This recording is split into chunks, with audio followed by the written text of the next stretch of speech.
Depuis 2001, Julien Courbet est aux commandes de Ça peut vous arriver, RTL M6. Avec des experts, il vient en aide à des personnes victimes d'arnaques. Et ce jeudi 30 mars, il a notamment parlé de l'affaire d'un certain Karim.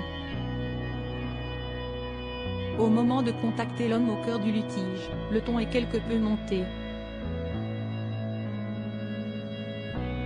Karim est venu tout droit de Cagnes-sur-Mer pour exposer son gros problème. Le chauffeur poids lourd et son épouse ont fait le choix d'économiser et d'emprunter pour acheter une maison pour leur famille d'une valeur de 334 000 €. Un logement qui se trouvait sur le Bon Coin. Le couple a fait plusieurs visites et a été charmé par l'endroit qui était en vente-location. On a un bouquet initial, après on a une mensualité tous le mois et à la fin de cette mensualité, on est propriétaire, a expliqué le père de famille.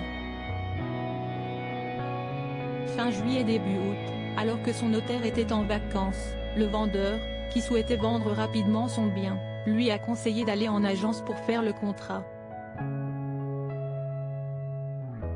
Il a su par la suite que la maison était en fait hypothéquée et que l'ancien propriétaire ne pouvait en réalité pas la vendre. Mais Karim lui avait déjà versé 38 000 € en chèque. Karim a été faire des chèques sans mettre l'ordre et du coup, ce n'est pas du tout parti dans l'achat de la maison. Et surtout il va découvrir que la maison, il ne pouvait pas la vendre, a précisé Julien Courbet. Son invité s'est donc fait avoir. Un échange tendu. Le vendeur était en réalité multiplement endetté et s'est servi de l'argent pour sa famille et lui. Quand Karim a voulu le récupérer, le monsieur lui a fait savoir que tout avait été dépensé et qu'il ne pouvait pas le rembourser. 5 000 € que ce monsieur a encaissé directement. Il y a eu 10 000 € versés à sa fille. 4 600 à l'agence pour les loyers impayés, 8 400 visiblement à sa conjointe et 10 000 € à une autre personne à qui il devait de l'argent, a révélé une experte au moment de savoir où était parti l'argent. Les négociateurs ont réussi à joindre l'homme en question en direct, un certain Michel. Julien Courbet lui a expliqué la situation.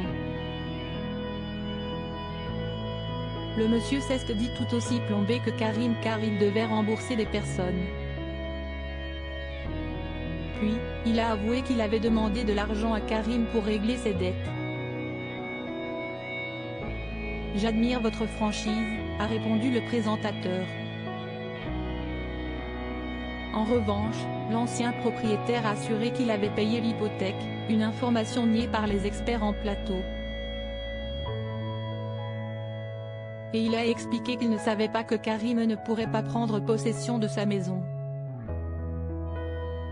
Si est-il un accident, il fallait qu'il continue à payer, a-t-il martelé.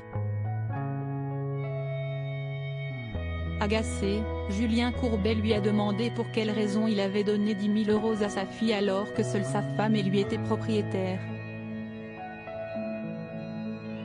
Parce qu'elle m'avait prêté 10 000, a-t-il répondu. Et le mari de Catherine de poursuivre, toujours énervé, donc si est-il bien ce que je vous dis. Vous avez pris l'argent de Karim pour essayer d'éponger les dettes que vous aviez. Donc dès le départ, vous saviez que vous étiez en train de faire une magouille. Michel a assuré qu'il ne s'agissait pas d'une magouille et que si est Karim qui n'a simplement pas souhaité continuer à payer. Mais il n'avait pas le droit monsieur, a lancé Julien Courbet. Et de préciser que Karim allait attaquer sa fille en justice. Quand il a tenté de savoir son nom, le monsieur n'a pas souhaité répondre et il a fait savoir que seul un tribunal pouvait s'en occuper. Si est ce qu'on dit quand on ne paie pas les gens. Nous aujourd'hui, Karim est venu témoigner. J'ai quand même le droit de faire mon émission monsieur, s'est-il énervé. Son interlocuteur a alors fait savoir qu'il n'avait rien à foutre avant de raccrocher.